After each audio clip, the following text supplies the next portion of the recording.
The night sky had always been quiet. Stars shone like cold fire, far and unreachable. For thousands of years, humans had looked at them with wonder, thinking of questions but hearing no answers. But that silence ended one ordinary night. The signal came without warning. It was not music, not words, but a strange pulse of sound and light. It spread through every satellite, every radio, every screen. Around the world, people froze. Phones buzzed with the same strange noise. Airplanes and ships caught it on their systems. For a moment, it felt like the whole planet was listening to a voice that was not from Earth. At first, scientists thought it was a mistake. Maybe a star had exploded, or some cosmic storm was playing tricks. But the pulse kept repeating. It was not random. It carried a pattern, like a code, and within hours the best minds of Earth were working on it. Governments gathered in secret meetings. News channels showed bright graphics and shouted the same question: is this first contact? After 3 long days, the signal opened like a flower. It was a message. The words were simple, translated into every language at once. We are the Galactic Union. We call on Earth to send its soldiers. War is coming. We need your warriors. The world stopped breathing. Aliens existed. They were real, and they were asking not for peace, not for friendship, but for soldiers. Politicians rushed to the cameras. They called it a moment of honor, a chance for humanity to join something greater. The galaxy has chosen us, they said, smiling too much for the weight of their words. News anchors repeated it day and night. The Great Alliance. The dawn of a new age. But in the streets, people were divided. Some cheered, waving flags and shouting that Earth would finally prove itself. Others felt cold fear in their stomachs. Why would aliens, with ships and technology far beyond ours, need human soldiers? What war could be so terrible that even advanced races could not fight it alone? The first selection began within weeks. Military bases filled with volunteers. Men and women, young and old, all wanted to be chosen. Some wanted glory, some wanted to protect Earth, and some just wanted adventure beyond the stars. The world watched them march in long lines, faces lit with hope and pride. The day came when the first alien transport ship descended. It was nothing like human machines, smooth, silver, and silent as it cut through the sky. Crowds gathered near the landing site. Children sat on shoulders, old men held flags, and cameras streamed every second. The ship opened with a hiss. Light spilled out. And then the galaxy showed its face. They were tall and covered in shining armor.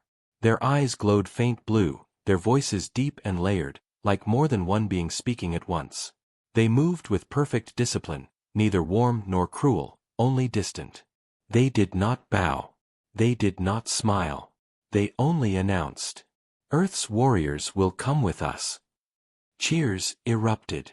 The chosen soldiers stepped forward, carrying their weapons and wearing crisp uniforms. Some waved to their families. Others kept their faces hard, determined not to show fear. They walked into the ship like explorers of old, leaving behind everything they knew. But not all faces in the crowd were smiling.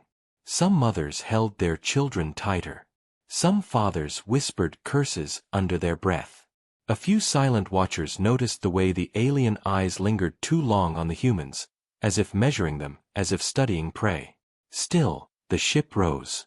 Engines hummed without fire or smoke, and the soldiers of Earth vanished into the sky. The crowd roared with pride, and the world celebrated. News tickers called it the first step into the stars. Songs were written, movies planned, stories told. Humanity believed it had just joined the future. But deep in the control rooms of power, a different tone spread. Military analysts studied the message again and again.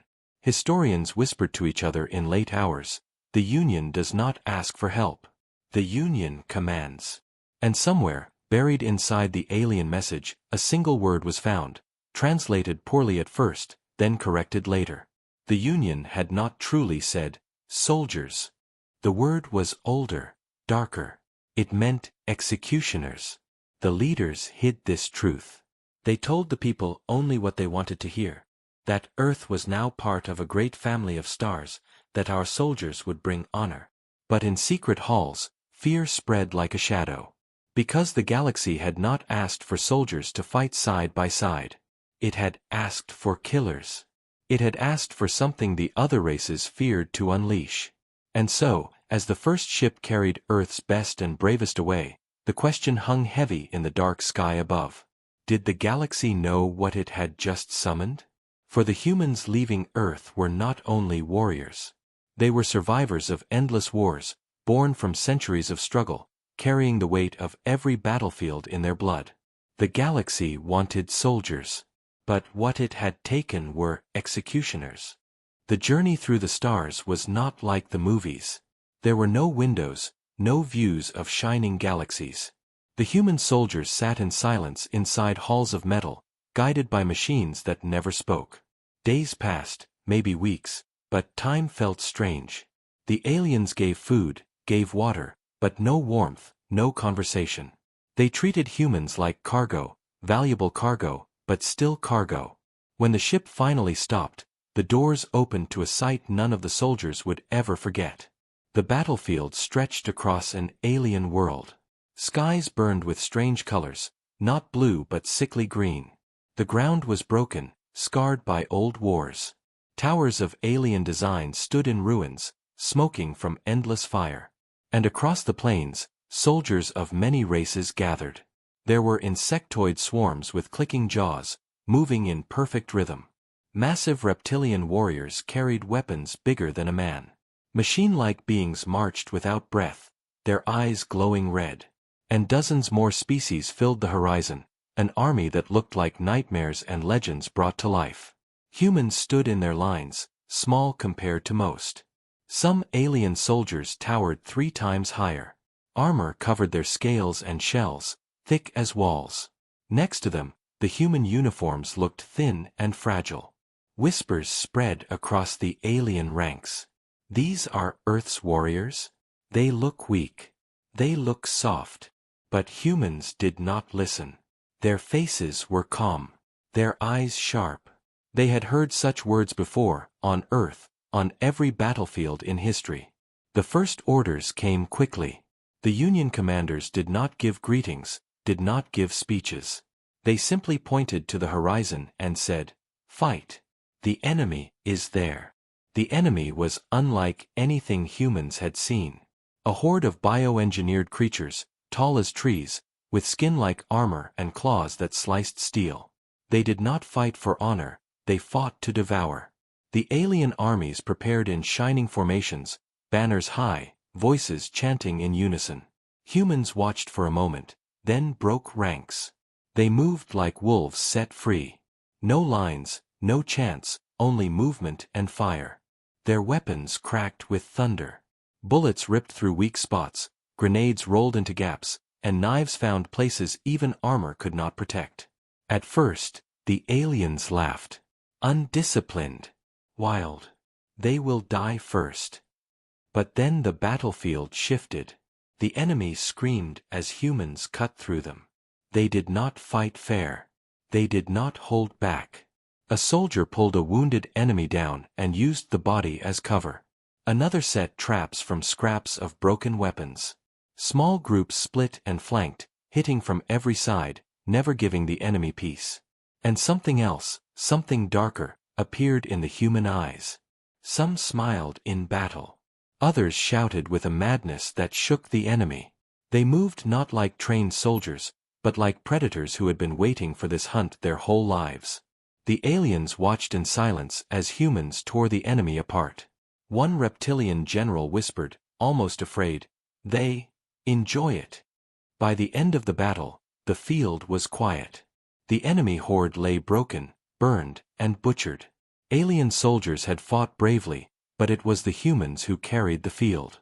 They stood covered in blood and dirt, breathing hard, but their eyes still sharp, still hungry. The commanders of the Union praised the result but avoided looking too long at the humans. Something unsettled them. Victories were not supposed to look like this. Soldiers were not supposed to fight like this. Over the next weeks, more battles came. Each time, humans were placed in the hardest positions. Bridges to hold. Cities to retake. Tunnels crawling with monsters. And each time, the result was the same. Where other armies struggled, humans thrived.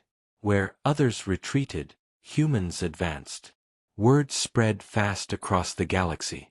Stories traveled faster than light. Do not face the humans in the dark. They see it as home. Do not give them silence. They will fill it with screams. They are not soldiers. They are executioners. At first, some thought it was exaggeration. But survivors told the same stories again and again. They spoke of human eyes in the night, of traps that killed without warning, of laughter echoing on battlefields where no one should laugh. Even allies began to fear them. A machine commander refused to fight beside humans, saying, "Their chaos breaks discipline." A reptilian officer begged to move his troops far from human units. But Union leaders kept sending humans to the front. They needed results, and humans delivered results no one else could. Yet the humans themselves began to change. At first, they followed orders. But slowly, they stopped waiting for them. They planned their own assaults. They picked their own targets. Sometimes they struck before the Union even gave permission. When questioned, they answered coldly, "We did what had to be done." The galaxy had wanted human strength. It had found human brutality. One night, after a brutal victory, an alien general walked through the ruins of a city taken by humans. Walls painted in enemy blood. Corpses stacked with chilling precision. And at the center, human soldiers sat calmly, eating rations, as if nothing had happened. The general whispered to himself, voice shaking, "These are not soldiers. These are executioners in uniform." The truth was spreading. The galaxy had called Earth's warriors to fight a war. But in doing so, it had opened a door it might never be able to close. Because humans were no longer fighting only for the Union. They were fighting because war was where they belonged. The galaxy had expected soldiers. What it received was something else. Something it could not control. Human victories spread across star systems like wildfire. Every report told the same story. Enemy armies crushed in record time, impossible battles turned into swift triumphs. Where others bled for years, humans ended the war in weeks. At first, the Galactic Union celebrated. Politicians raised glasses and declared, "With humans by our side, the war will soon be over." Banners of Earth flew beside alien symbols, and leaders spoke proudly of the Brotherhood of the Stars. But on the front lines, whispers grew louder. Alien soldiers no longer cheered when humans arrived. They looked away, muttering in low voices. Stories spread about how humans laughed during battle, how they fought with fire in their eyes, how they seemed to enjoy the killing too much. One insectoid captain, who had fought in 50 wars, told his people, "I have seen many predators, but never one that kills with such joy. Humans are not warriors. They are something far darker." And he was not the only one. After a brutal campaign on a frozen world, survivors gathered in silence. A reptilian soldier whispered to his commander, "We should fear them more than the enemy." The commander did not argue. He only nodded. The Union had brought humans to be soldiers. But soon, every species began calling them by another name. Not allies. Not comrades. The word spread like a shadow. Executioners. The Union tried to control the fear. Their leaders held speeches, claiming that humans were simply effective. They said Earth's warriors fought harder because of their survival history. They reminded everyone that humans were allies, not monsters. But the fear was stronger than speeches. Every time humans joined a battle, other armies quietly stepped back. They let humans go first, not out of respect, but out of dread. Alien generals reassigned their soldiers, making excuses to keep them away from human units. The battlefield became divided, the humans on one side, everyone else on the other. Yet humans noticed. They saw the way others avoided their eyes. They heard the silence that followed when they entered a room. And slowly, something inside them changed. They stopped trying to fit in. They stopped caring about the Union's rules. They began to fight on their own terms. One night, a Union commander summoned the leader of the human forces. The alien's voice shook as he spoke. "You cannot continue like this. You must fight with discipline. You must follow Union orders." The human only stared at him, eyes cold, voice calm. "We win. That is what you wanted. Do you care how we do it?" The commander had no answer. Because it was true, the Union wanted results, and humans gave results no other race could. But with each victory, humans grew bolder. On one world, they refused to wait for reinforcements. They stormed the enemy fortress alone, leaving nothing alive inside. On another, they ignored orders to retreat and instead set fire to the entire enemy city, erasing every trace of resistance. When Union officials demanded answers, humans simply said, "We finished the job." The galaxy shivered. Whispers turned into warnings. In hidden chambers, alien leaders spoke in secret. "What if we cannot control them?" one asked. "They are too few in number," another argued. "They cannot rule the stars." "But numbers do not matter," a third voice whispered. "They win battles armies cannot. If they choose to turn against us, how long before others follow them out of fear or respect?" The chamber fell silent. Because deep inside, they all knew the truth. The Union had unleashed something it could not put back in its cage. Even the enemy noticed. Captured commanders, bleeding and broken, spoke with terror. One machine overlord, programmed never to fear, said with its last spark of energy, "You're humans. They are not soldiers. They are death-wearing flesh." The words spread faster than fire. Soon even civilians whispered them in marketplaces and homes. Mothers pulled their children closer when human soldiers walked by. Traitors lowered their eyes. And in every shadow, the name grew, executioners of Earth. Yet the humans themselves felt no shame. They saw the fear, and some even embraced it. One soldier wrote in his journal, "If they fear us, good. Fear wins wars faster than weapons." Another laughed when asked about the nickname. "Executioners? Then let them fear the blade. We will finish what they cannot."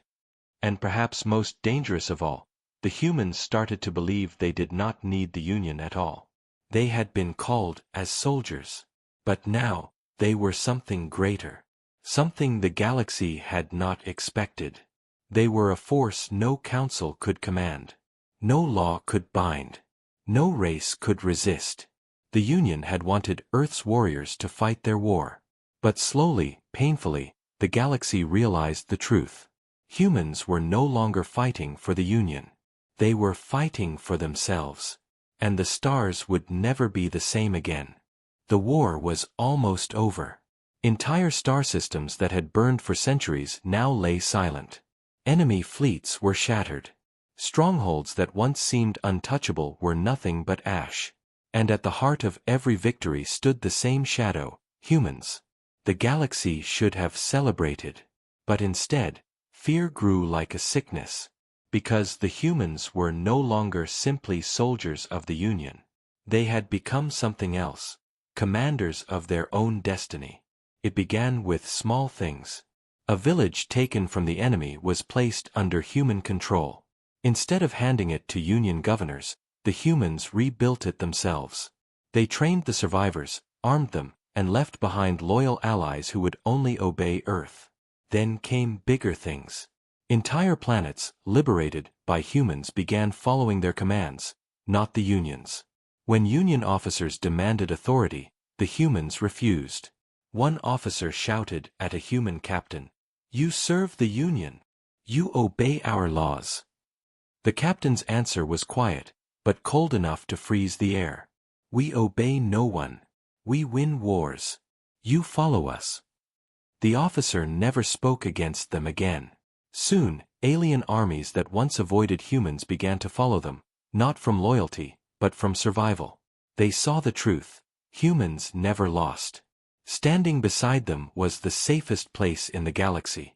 The Union Council watched in silence, afraid to admit what was happening. They had invited Earth to fight as allies. But now Earth was building something greater, its own power inside the galaxy. The final battle came on the world of Keros, the enemy's last stronghold. A fortress of black stone, guarded by legions bred only to kill. The Union prepared a massive assault, planning months of strategy. But humans did not wait. Before dawn, they moved alone, slipping through the shadows, striking without orders. By the time the Union fleets arrived, the fortress was already burning. Humans stood on its walls, bloodied but unbroken, banners of Earth flying high. The enemy was finished. But the Union commanders did not cheer. They only stared at the humans in silence, afraid of what victory truly meant. When the dust settled, the galaxy gathered to honor the end of war. Leaders of many races filled the great chamber of the Union. Speeches echoed about peace, about unity, about sacrifice.